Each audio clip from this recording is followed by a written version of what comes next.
ገብርኤል ቁጡ መልአክ ይባላል የሚሉ መልእክቶች አውደ ምሕረትም ሳይቀር እንሰማቸዋለንና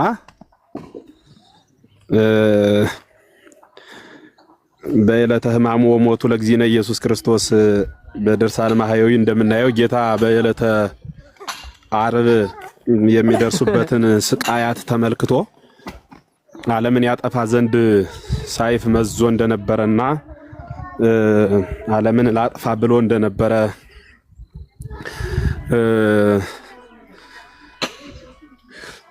ያኔ ነበር። በሚገርማችሁ ሁኔታ ቅዱስ ገብርኤል ያሰበውን ቁጣ እግዚአብሔር የገታበት ተው ለድህነት ዓለም ይፈጸማልና ተብሏል የሚል የቤተ ክርስቲያን ተውፊታዊ ንግግር ብቻ ሳይሆን መጽሐፋዊ ይዘት ያለው ሐሳብ ነው።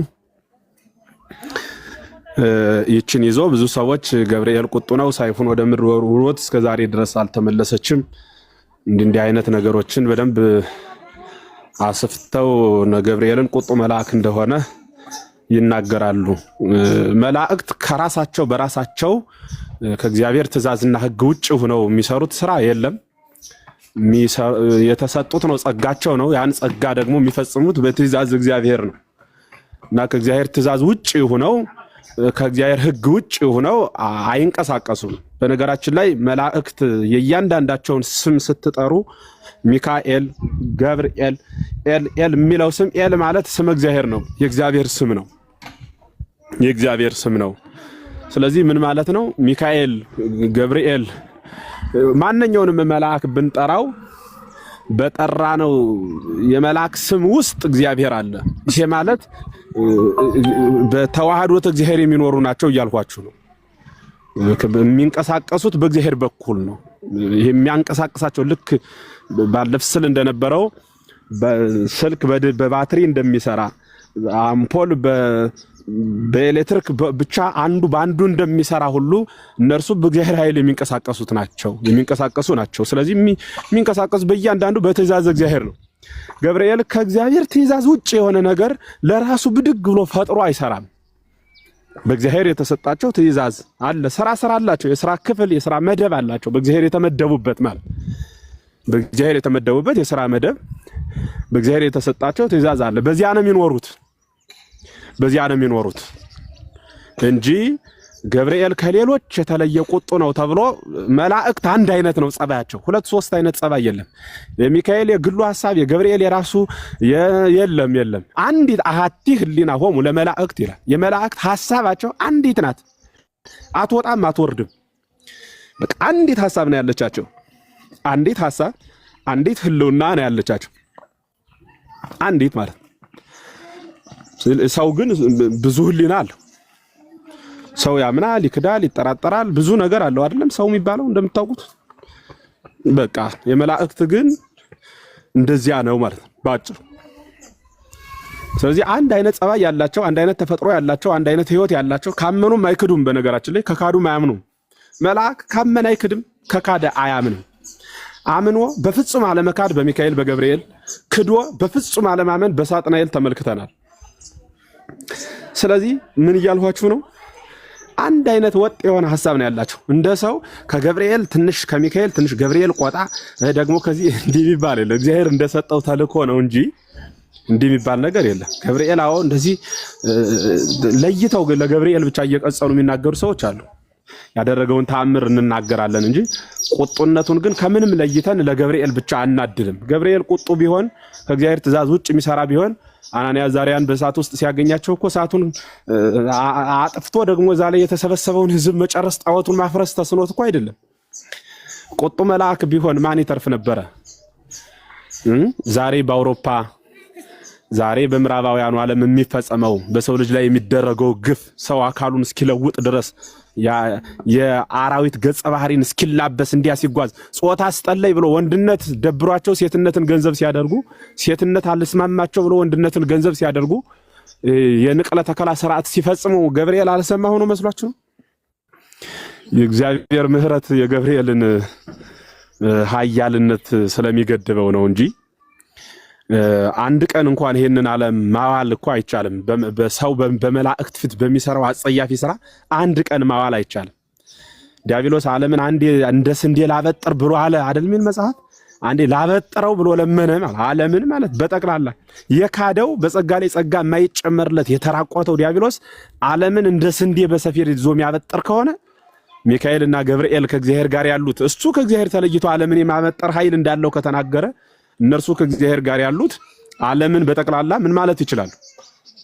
ዓለምን በጠቅላላ ምን ማድረግ ይችላሉ?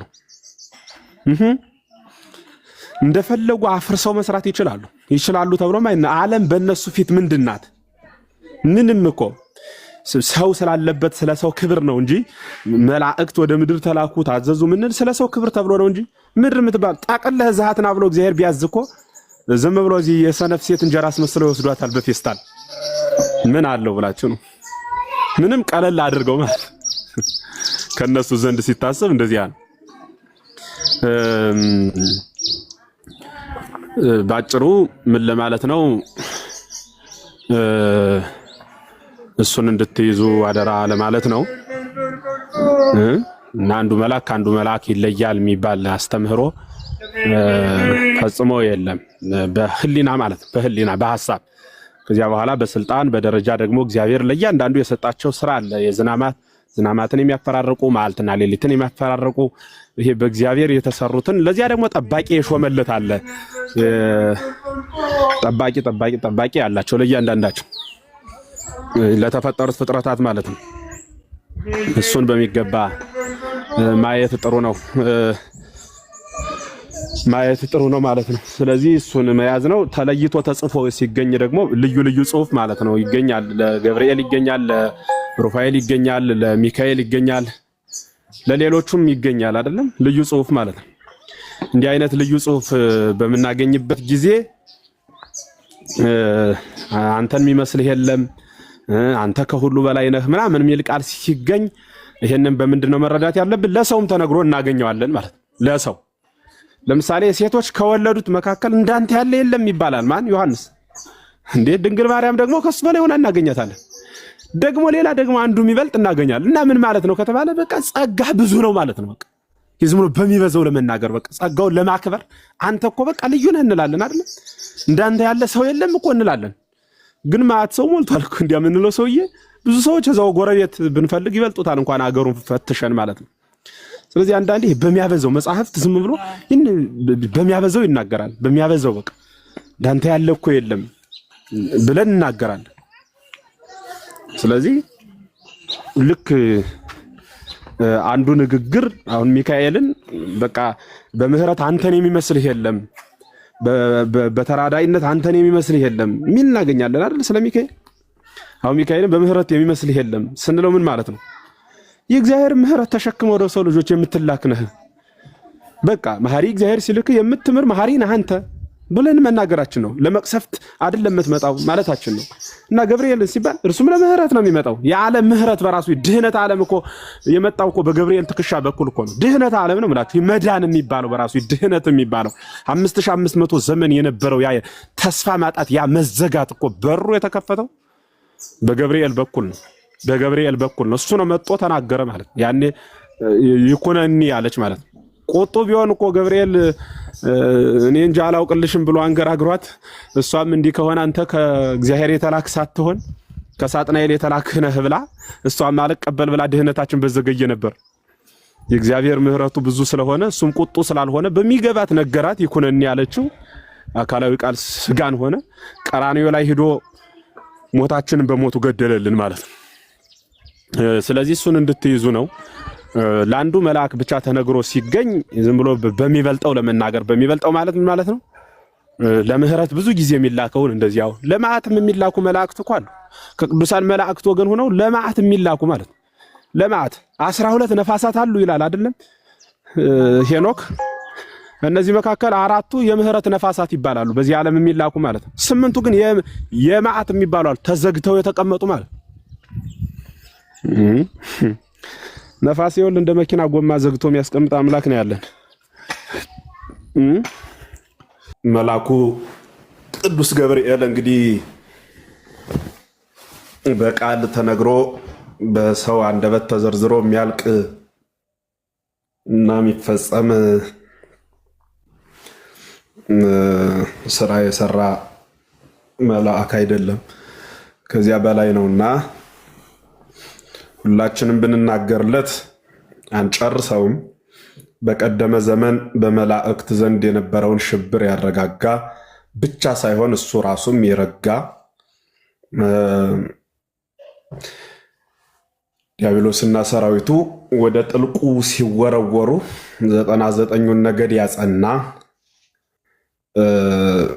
በኋላም ሰው ከተፈጠረ በኋላ አዳምን በየቀኑ ዲያብሎስ ሊፈትነው በአንድም በሌላም ሲያጠምደው የሚጠብቅ የሚያረጋጋ በዲያብሎስ ክፋት አዳም ያልተፈቀደለትን እጽ በልቶ ድቀት ሲፈረድበት እግዚአብሔርን ገነትን ሲያጣ እየተከተለ ሲያረጋጋ የነበረ በመካከላቸው የነበረ ጥልን በመካከላቸው የነበረ መከፋፈልን በአዳምና በሔዋን መካከል ማለት ነው። ያን ሲያስታርቅ የነበረ ታላቁ ሽማግሌ በሌሎቹም በመጽሐፍ ተጽፎ እንደምናገኘው በርካታ ታምራትን የሰራ ልዩ መልአክ ነው። የቀደሙት ፋርስና ባቢሎን፣ የዛሬዎቹ ኢራቅና ኢራን እስራኤላውያንን በምርኮ ያሰቃዩ በነበሩበት ዘመን ጣዖት አቁመው ላቆሙት ጣዖት እንዲሰግዱ እስራኤላውያንን ግድ ብለው ሲያገብሯቸው በርካቶቹ ለመስገድ አካላቸውን ሲያዘጋጁ አእምሯቸውን ሲያነቃቁ በመካከል እነ አናንያ፣ አዛርያ፣ እነ ሚሳኤል፣ እነ ዳንኤል ንጉሱ ላቆመው ጣዖት አንሰግድም፣ ንሕነሰ ንሰግድ ለዘፈጠረ ኩሉ ዓለመ፣ እኛስ ዓለማትን ሁሉ ለፈጠረ ጌታ እንሰግዳለን በማለት በጽናት የቆሙትን በእሳት ውስጥ ሲወረወሩ እንኳን ከሶስቱ አንዱ ሊጎል ሶስትነትን ወደ አራትነት የለወጠ ውሃውን ማነው እሳቱን እንደ ቀዝቃዛ ውሃ ያደረገ መልአክ ነው። በኋላም ከአራቱ የብሉይ ኪዳን ክፍላተ ዘመን በመጨረሻው በዘመነ ካህናት የመጀመሪያው ዘመነ አበው፣ ዘመነ መሳፍንት፣ ዘመነ ነገስትና ዘመነ ካህናት ተብሎ በአራት ይከፈላል። ሕገ ብሉይ ወይ 5500 ዘመን እና በመጨረሻ አካባቢ ለዘካርያስ የተደረገውን ምስጢር ታውቃላችሁ። ኤልሳቤጥና ዘካርያስ በቤተ መቅደስ ዘካርያስ ሲያገለግል በነበረበት መጦ የዓለማት ንጉሥ ክርስቶስ ሲወለድ የሚያጠምቀውን በብስራተ መልአክ ስለሆነ ዮሐንስ የተገኘው ብስራትን የተናገረ የማይታመን ረቂቅ የሆነ ምስጢርን ለማሳመን የሚመጣ በቃል መግለጽ በአንደበት ማብራራት ከሚቻልበት ድርጊት ባፋአ የሆነውን በመናገር የሚታወቅ መልአክ ነው። ዘካርያስን መጦ ሲናገረው የኤልሳቤጥን መጦ ሲያበስራት ያ ድምፅ ሲሰማ ከሐሳብ በላይ በሆነ እንዴት በሚያሰኝ ድንቅ የሆነ ታምራዊ ስራ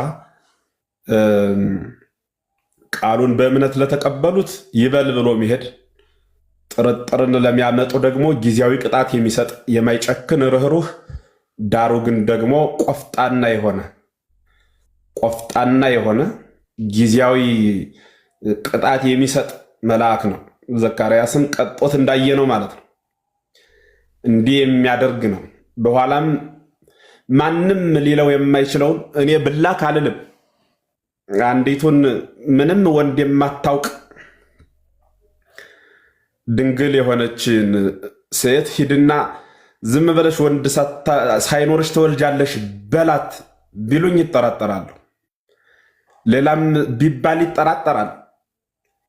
ይሄ ግን የማይጠራጠረው መልአክ የእግዚአብሔርን ትእዛዝ በክንፉ ተሸክሞ በሕሊናው አንግቦ የሚጓዝ ታላቁ መጋቤ ሐዲስ ቅዱስ ገብርኤል ሂድና ተናገር ሲባል የ15 ዓመቷን ብላቴና መጥቶ ነገራት። ብላቴናዋም የዋዛ አልነበረችምና እንዴት ብላ ጥያቄ ስትጠይቀው ይህ የሚሆነው በግብረ መንፈስ ቅዱስ የሚፈጸም ስራ ነው አላት። ምክንያቱም ከእሷ አቅም ማብራራት በላይ ስለሆነ ቆይ ላብራራልሽ፣ ይመጣል ያኔ እንዲህ ይሆናል። ቃል ስጋን፣ ስጋ ቃልን ይሆናል። ቃል ስጋ ሲሆን ቃልነቱን አይለቅም፣ ቃልም ስጋን ሲሆን ስጋነቱን አይለቅም። ማነው ስጋ ቃልን ሲሆን ስጋነቱን አይለቅም ብሎ ማብራራት አልቻለም። ያ የማይመረመር ምስጢር ነው። እንዴት ይሆናል ለሚለው የሚታመን እንጂ የሚብራራ አይደለም። የሚታመን እንጂ የሚብራራ አይደለም። ረቂቅ ምስጢር ስለሆነ ማለት እና በዚያ ህልውና ውስጥ መጥቶ የማይታመነውን ማን ነው? በህሊና የማይታመነው በእግዚአብሔር ግን የሚፈጸመውን ያበሰረ መልአክ ነው። ቅዱስ ገብርኤል ያደረገው እያንዳንዱን ብንናገር ሰዓት አይበቃንም፣ ጊዜ እንጨርሳለን። ዛሬ ደግሞ የበለጠ በእናንተ ሀገር ማለት ነው በእኛ ትናንት ማለት ነው መልአኩ ቅዱስ ገብርኤል ኢየሉጣ ይች አንጌቤናዊት የምትባል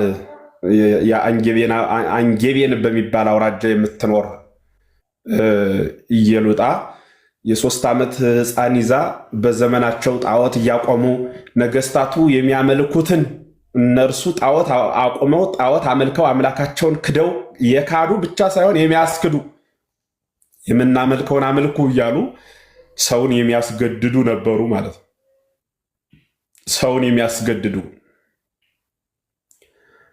ስለዚህ በዚያ መካከል እሷም ያህንኑ ቃል ሲነገራት በኋላ አይቻልም ሁሉን የፈጠረ ሰማይና ምድርን የፈጠረ ኢየሱስ ክርስቶስ ነው ብላ ብትናገርም አድማጭ ግን አላገኘችም።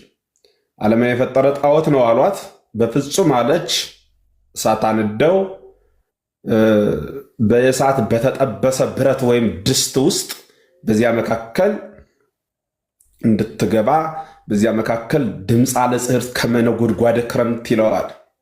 ቅድመ መምህር ዘራ ዳዊትም ሲያነሱት የነበረውና ነጎድጓደ ክረምት በክረምት ጊዜ የሚብለጨለጭ ይህ ነጎድጓድ መብረቅ ከሰማይ የሚወርድ ልክ እንደሚያጉረመርም ሁሉ እንደዚያ የሚያጉረመርም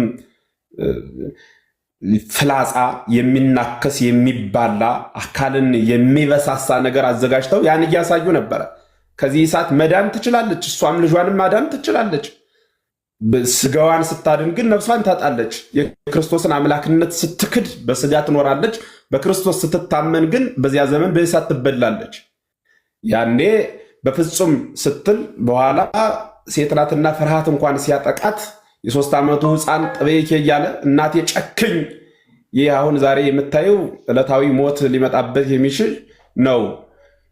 ነገር ግን ደግሞ ዘላለማዊ ሞት በክርስቶስ ፊት እንሞታለን። ስጋችን ብቻ የሚገሉት ናቸው እነዚህ፣ ልንፈራቸው አይገባም። ነፍሳችንን መግደል አይቻላቸውም አለ የጌታን ቃል ይዞ የተፈረህዋ ሙቻለ ለቀትሉ ስጋክሙ፣ ስጋችሁን የሚገድሏችሁን አትፍሯቸው። ወደ ነፍስክሙ ይክሉ ቀትሎታ፣ ቅድስት ነፍሳችሁን ግን መግደል አይቻላቸውምና። ረቂቅት ናት በገዘፈ ስጋ የረቀቀ ነፍስን መግደል አይቻልምና። ወባይቶ ፍረህወ ለዘቦ ስልጣን እንድሄረ ቀተለ ነፍሰ ወስጋ ወራይ ብሎ በውስተ ገሃነም።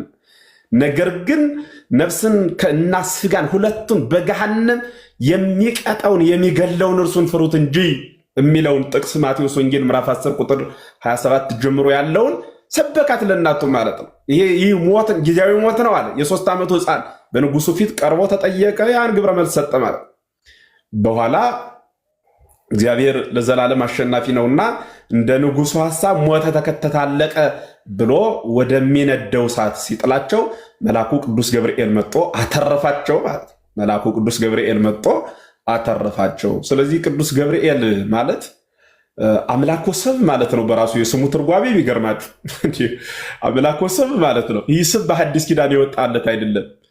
ሰውን አምላክ የሚለው ስም በሐዲስ ኪዳን ለገብርኤል የወጣለት አይደለም።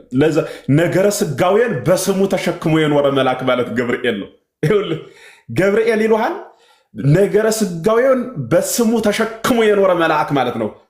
ገና ከተፈጥሮ ጀምሮ የዛሬ 7518 ዓመት በፊት ገና ሲፈጠር ማለት ነው። በጥንተ ተፈጥሮ በቀዳማዊ ፍጥረቱ ገና በዕለተ እሑድ ቅዱስ ገብርኤል ሲፈጠር የስሙ ትርጓሜ እግዚኦ ገብር ማለት አምላክ ወሰብ ማለት የሐዲስ ኪዳኑ ነገረ ስጋዊ በስሙ ተሸክሞ የነበረ ማለት በስሙ ተሸክሞ የነበረ። ያ ብቻ አይደለም፣ ሰውንና እግዚአብሔርን በመካከል ሆኖ ያስታረቀ። አይገርማችሁ? የቃልን ስግው መሆን በቃሉ ተሸክሞ የመጣ ገብርኤል ይባላል። መጦ ድንግልን እንዲህ አላት፣ ተፈስሒ ፈስሒት ምልዕተ ጸጋ፣ ጸጋን የተመላሽ ደስተኛይቱ ሆይ ደስ ይበልሽ አላት። ልብ በሉ፣ ጸጋን የተመላሽ አላት። ደስተኛይቱ ሆይ ደስ ይበልሽ አላት። ከዚያ በኋላስ ምንድን ነው ያላት? ጥያቄ ነው የጠየቃት። ምን አይነት ጥያቄ? ከእርሷ አካላዊ ቃል ስግው እንደሚሆን ጠየቃት። ይሄንን ጥያቄ ሲጠይቃት እያወሩ እያለ ሌላ ነገር እየነገራት እያለ ገና ሰላም ሲላት እኮ ጽንስ አልተፈጠረም። ጥያቄውን ሲጠይቃትም ጽንስ አልተፈጠረም። ይኩነኒ ስትለው ቃል ስጋ እንኳን ልብ በሉ። ያ ድምፀ ገብርኤል የሚባለው እንደ ንህብ ማለት ነው። ንህብ የምትጸንስ አንዷ ንህብ የአውራውን ድምፅ ስትሰማ ነው። የገብርኤልን ድምፅ ስትሰማ ይኩነኒ ስትል ድንግል አካላዊ ቃል ስግ ሆነ ማለት ነው። ይህ ምስጢር የተፈጸመበት ነውና መልአኩ ቅዱስ ገብርኤል በተለይ ለሰው ልጆች በእውነት ለእኛ ብቻ የተፈጠረ እስኪመስል ድረስ ገብርኤል እንግዲህ የተፈጠረው እግዚአብሔር ሊያመሰግን ነው። ግን የሚገርመው እኛን በመርዳት ዘመኑን የጨረሰ እኛን በመርዳት በእርግጥ ትንሽ ዘመን ነው የሚረዳን። ትንሽ ዘመን ማለት በገብርኤል ወደፊት ስለሚኖረው ስለ ገብርኤል ኑሮና ስለ እግዚአብሔር ስለ ቅድምናውና ስለ ዳህራዊነቱ እስከሚባል ነገር የለውም፣ ማቆሚያ የለውም። የእኛ ግን ከማለን እስከማለን በስጋ ማለት ነው የምንረዳበት ዘመን። ከማለት አዳም ነው፣ እስከ ማለት ክርስቶስ ነው። የትኛው ዳግማዊ ምጽአቱ ማለት ነው። ክርስቶስ ዳግመኛ ሲመጣ ያለውን የሰው ልጅ በስከ ይጨርሰዋል። ከአንድ ዓመት ወይም ደግሞ ከአንድ ቀን መጀመሪያ መነሻ እስከ ምጽአተ ክርስቶስ ያለው እንደ ሊቃውንቱ ብሂል ወይም ሱባኤ እንደ ነቢያቱ ሱባኤ ይለያያል። 8000 ዓመት ሲሆን ዓለም ያልፋል የሚሉ የሱባኤያት ክፍሎች አሉ። 10,000 የሚሉ አሉ በሄኖክ። ዙሮ ዙሮ በዛም አድርጉት። በዚህ እቻ 10,000 የምትባለው በጣም ቀላል የሰው ልጅ የስጋ ዘመን ትባላለች። የሚጠቀለልበት ጊዜ ይመጣል። ያኔ ለዘላለሙ ቅዱስ እያለ ይኖራል ማለት ነው። እኛም አብረን ቅዱስ እንላለን። ገነት ውስጥ ገብቶ ጸሎት የለም። መንግስተ ሰማያት ገብቶ ጸሎት የለም፣ ጾም የለም፣ ስግደት የለም። እንዲያ ማለት ደግሞ ግን መብላት የለም፣ መጠጣትም የለም። ከክርስቶስ ጋር በክርስቶስ ለዘላለም ሕያው ሆነን የምንኖርበት ነው። ስንጸልይ ገነት አግባይ እንዳንለው ገነት ገብተናል፣ መንግስተ ሰማያት አምጣ እንዳንለው መንግስተ ሰማያት ገብተናል። ሲኦልም ያለው ገሃነምም ያለው አይጸልይም። ምክንያቱም ከገቡ መውጣት ካገኙ ማጣት የሌለበት ሀገር ስለሆነ እና ይሄ ሁሉ ምስጢር በዚያ በመንግስተ ሰማያት እያበራን የምንኖርበት ለዘላለም ቅዱስ ብቻ የሚባልበት እስመ ረፍቶሙ አኮቴቶሙ እስመ አኮቴቶሙ ረፍቶሙ ማለት ምስጋናቸው ለቅዱሳን መላእክት ረፍት ነው፣ ረፍታቸው ደግሞ ለቅዱሳን መላእክት ምስጋና ነው። ይህ ሁሉ ምስጢር የሚፈጸምበት ይህ ሁሉ ድንቅ የሆነ ታሪክ ቤተክርስቲያን የተሸከመችው አንግባ የያዘችው ምስጢር ነው ማለት ነው። ስለዚህ አንዱ መልአክ ባለበት አንዱ መልአክ ስለማይጠፋ በመጽሐፍ ተጽፎ ስታገኙ በዚያዋን ጥያቄ ልመልስና አንዳንድ ቦታ ሚካኤል ይላል፣ አንዳንድ ቦታ ገብርኤል ይላል፣ አንዳንድ ቦታ አሁንም ሚካኤል ይላል፣ አንዳንድ ቦታ አናንያ አዛርያን ሚካኤል አተረፋቸው ይላል፣ ደግሞ እንደገና ገብርኤል አተረፋቸው ይላል። እንዲህ አይነት ነገር ስታገኙ ሚካኤል ገብርኤል አይደል እንዴት የሚል ሰው አለ። ገብርኤል ባለበት ሚካኤል አይጠፋም፣ ሚካኤል ባለበት ገብርኤል አይጠፋም። ስለዚህ ገብርኤል ብቻውን ሚካኤል ብቻውን ተብሎ ተገንጥሎ አይነገርም። ለታሪክ ይዘት ግን አራተኛ ሆነ ሲል አራተኛ ማለት አንድ ነው የተጨመረው። ስለዚህ ያ ገብርኤል ነው ብለን እንናገራለን ታሪካዊ ይዘቱን ለመግለጽ እንጂ አንዱ መልአክ ባለበት ሌላኛው መልአክ አይታጣም። በመጽሐፈ ሄኖክ ምዕራፍ 13 ቁጥር 8 ጀምረን ባለው ቃል ስናነብ እሱንን ምስጢር ይነግረናል ማለት ነው። ስለዚህ በድርሳነ ሚካኤልም እንደዚሁ በሌሎቹም በድርሳነ ገብርኤልም እንደዚሁ በደንብ አስተውለን ስናነብ አሁን ያልኳችሁ ምስጢር የሚገኝበት ነው ማለት ነው እና መልአኩ ቅዱስ ገብርኤል የአምላክን ስም ነገረ ስጋዌውን የተሸከመ በቃል ከመገለጽ በአንደበት ከመብራራት ባፋ የሆነ እርሱ መልአኩ ቅዱስ ገብርኤል ይባላል። ረድኤቱ በረከቱ በእኛ በሀገራችን በኢትዮጵያ እንዲሁም በመላው ዓለም ለዘላለም ጸንቶ ይኑር። ቸሩ ያክብርልኝ ሰዎች።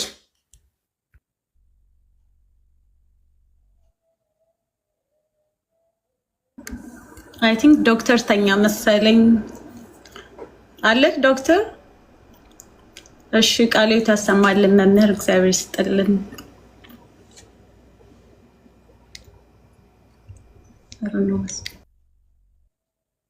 ቃሉ ያሰማልን መምህር።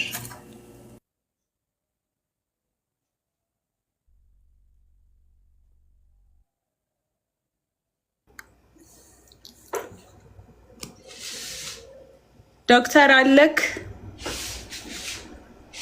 እኔስ በቃ ጨርሰናል። የምትጠይቁት ጥያቄ አላችሁ? ገስት ላይ ያላችሁ። ሰላም ሳንድሮስ፣ እንዴት ነህ? እንኳን ደህና መጣክ። አዳም ደህና ነው ወይ? እግዚአብሔር ይመስገን። እንዴት አደራችሁ? እንኳን ደህና ቆያችሁኝ። መምህርዬ እንዴት ኖት? ደህና ነኝ። ጠፋብኝ እንጂ የት ሄደህ ነው?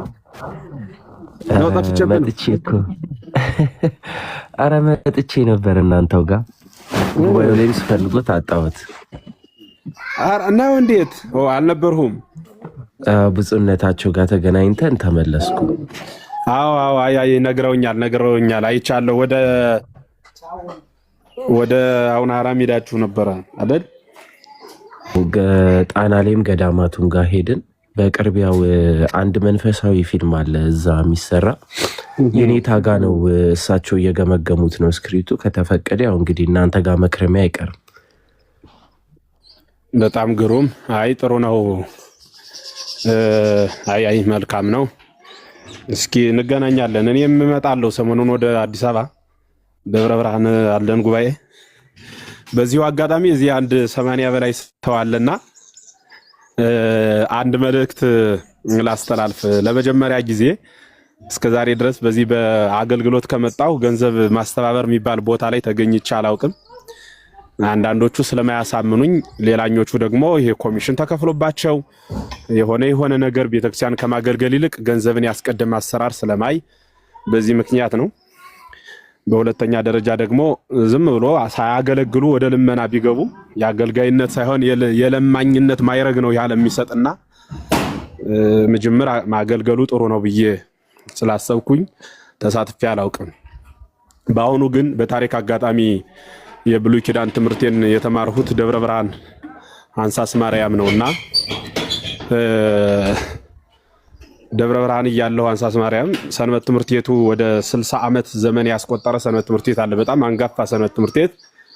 በፖለቲካው ዓለም የአሁኑ የፖለቲካ አመራር ባይጠቅምም በከፍተኛ ማዕረግ ያሉ እንደገና ደግሞ በቤተክርስቲያኗ ዘርፍም እስከ ጵጵስና ድረስ የደረሱ በዚህ በስነሙያው በኩል ደግሞ እስከ ዶክተር ፒኤችዲ ፕሮፌሰር ማዕረግ የያዙ ትልልቅ ሰዎች የወጡበት ሰንበት ትምህርት ቤት ነውና በጣም ይገርመኛል። ኢትዮጵያ ውስጥ ካሉት ሰንበት ትምህርት ቤት የተሻለና አራያ የሚሆን ሰንበት ትምህርት ቤት ነው ይሄ ሰንበት ትምህርት ቤት። ደብረ ብርሃን ቅድስት ሥላሴ ላይ አድራሻውን ያደረገ እንደው እዛ ቦታ የነበራችሁ ያላችሁ ሰዎች ካላችሁ ትመሰክሩልኛላችሁ እያስባለሁና እዚያ ያለው ስልጠና እንሰጥ ነበረ። በኋላም እዚህ ከመጣሁ በኋላ 56ኛ ዓመት በዓሉን በደማቅ ሁኔታ ከሀገረ ስብከቱ ጋር በመተባበር ያከበረ ሰንበት ትምህርት ቤት ነውና በዚያ ቦታ ተገኝተን 56ኛ ዓመት ጉባኤ ሰርተናል እና አሁን ላይ በቆርቆሮ የሆነ ነገር ነበር የሚኖሩበት። እንደው የተሻለ ነገር መሞከር አለብን፣ በግንባታ ብንሰራ ጥሩ ነው ብለው መሰረተ ድንጋይ ለመጣል የገንዘብ ጥረት ገጠመን እና ማስተባበር ፈልገን አንዳንድ ሰዎችን ስናናገራቸው በፐርሰንት እያሉ ተቸገርን። ምን ይሻላል ሲሉኝ አይ መምህራኑን ሰብስቡ ዝም ብላችሁ በያሉበትና የጥሪ ደብዳቤ ስጡ፣ መምህራኑ እንዲህ አይነት ነገር ውስጥ ስለማይገቡ ከዚያ ውጭ አንዳንድ ጥሩ ወንድሞች አዳም ያንተንም አድራሻ ሰጥቻቸው ነበር። ምናልባት ደውለውልህ እንደሚሆን ተስፋ አደርጋለሁና እንዲያደርጉና ሞክሩ ብለን ነግረናቸው እነሱም እሺ ብለዋል። ያ ማለት በኢትዮጵያ ከ24 ጀምሮ እስከ 26 ድረስ በሌላ አነጋገር የሚመጣው ዓርብ፣ ቅዳሜ፣ እሁድ ማለት ነው። ከሚመጣው ዓርብ ጀምሮ ቅዳሜ፣ እሁድ ለመጀመሪያ ጊዜ መምህር ኤፍሬም እንትን ይሄ ምንድነው ለማይ ሊሆን ነው ልበለው፣ ብዙ ባላቆለባብሰው ጥሩ ነው። ያን መሰረት ለመጣል ለማስተባበር ወደዚያ ሄዳለሁ። ስለዚህ ያን ቀን የምትችሉ ሰዎች ከምትችሏት ሳንቲም ጀምራችሁ የትውልድ የሚማርበት ግሮሰሪ አይደለም የምንገነባው፣ ሰው የሚሰክርበት መሳሪያም የሚመረትበት ፓፕሪካ አይደለም ምን መሰረተው፣ ገዳይነትን አይደለም እናለማምደው፣ ክርስቶስ የሚሰበክበት አዳራሽ መስራት ነውና ስለዚህ በዚያ ቦታ ስለምንገኝ ተገኝታችሁ የቻላችሁትን ሁሉ እንድታደርጉ ጥሪዬ ነው ማለት ነው። ጥሪዬ ነው። ከዚህ አሁን ካለው 90 ሰው 10 ልብ ያለው ሰው ቢገኝ ቀኑን ባለመርሳት የቻላችሁትን መጣችሁ ሰንበት ትምህርት ቤቱን እንድታግዙ መልእክቴ ነው። እንድንገናኝና እንድንሰራ ያባው አምላክ ሁላችንም ያግዘን። ስለምትመጡት እጅጉን አመሰግናለሁ። ማትመጡት ደግሞ እንድትመጡ እግዚአብሔር ያበርታችሁ። እሱን ነው ምለው። ምን ቀረን ኤልሲ? አይ እና ጨርሰናል። አዳም የሚለው ካለ እንዴት ነህ? ደህና ነህ? ጠፍተካል። የምትናገረው ነገር ካለ እንትን ቴሌግራም ላይ ራሱ አላየውክም። አዎ ትንሽ አይ ቆሞ ሳይሆን መስከረም ላይ እንግዲህ እግዚአብሔር አምላክ ከረዳን ያው ታውቂያለሽ የዚህ ዓመት ከመስከረም 1 ጀምሮ የነበረው ጉዞ ብዙ መምህራን ታግዞ እንግዲህ በዚህ አሁኑ መስከረም 1 ላይ ይጠናቀቃልና ሰምራይዚንግ ኤግዛም አላቸው። እሱን ጨርሰን የሚቀጥለው ዓመት ደግሞ ከበድ ያለ ትምህርት ይጀመራል። አንድ ለሱ ዝግጅት እየተደረገ ነው። ሁለተኛው ቲክቶክ ላይ ብቻ መቀመጡ በቂ ነው ብዬ አላሰብኩምና ወደ መንፈሳዊ ፊልሙ ትንሽ መመለስ አለብን። ዓለማዊ ፊልሞች እየዋጧት ነው። ቤተክርስቲያንን በማይገልጽ ደረጃ አንገታቸው ላይ መስቀል ያደረጉ በጣም ብዙ የቤተክርስቲያናችን ሰዎች የምንላቸው ግን የቤተክርስቲያን ልጅነትን የማይገልጽ ስራ በከፍተኛ እየተሰራ ነው። እንደምታውቁትም ደግሞ አሁን ያለው ይሄ ሀገሪቷ ላይ ኢሜጅ ማስቀመጥ የሚፈልግ የተለያዩ ሃይማኖት የሌላቸው ሰዎች ደስ ያላቸውን ነገር እየሳሉባት ነው ያለው። ሙቪ ደግሞ ከባድ ነገር ነው እንደምታውቂው።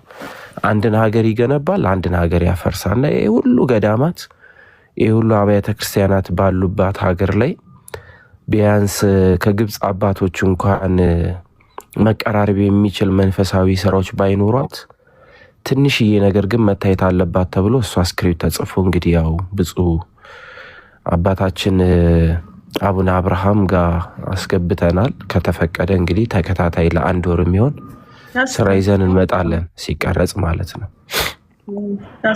በጣም አሪፍ። በጣም አሪፍ ነው። አሜን አሜን አሜን። እህት አለ እናንተ ጋር ደግሞ ብዙ ሰው ወስጥ እናንተ ጋር ደግሞ ነው። አሁንማ መጣሁ ወደ አዲስ አበባ ተመለስኩ። ጎንደር፣ ባህር ዳር ሎኬሽን እየታየ ነበረ። አሁን ተመለስኩ።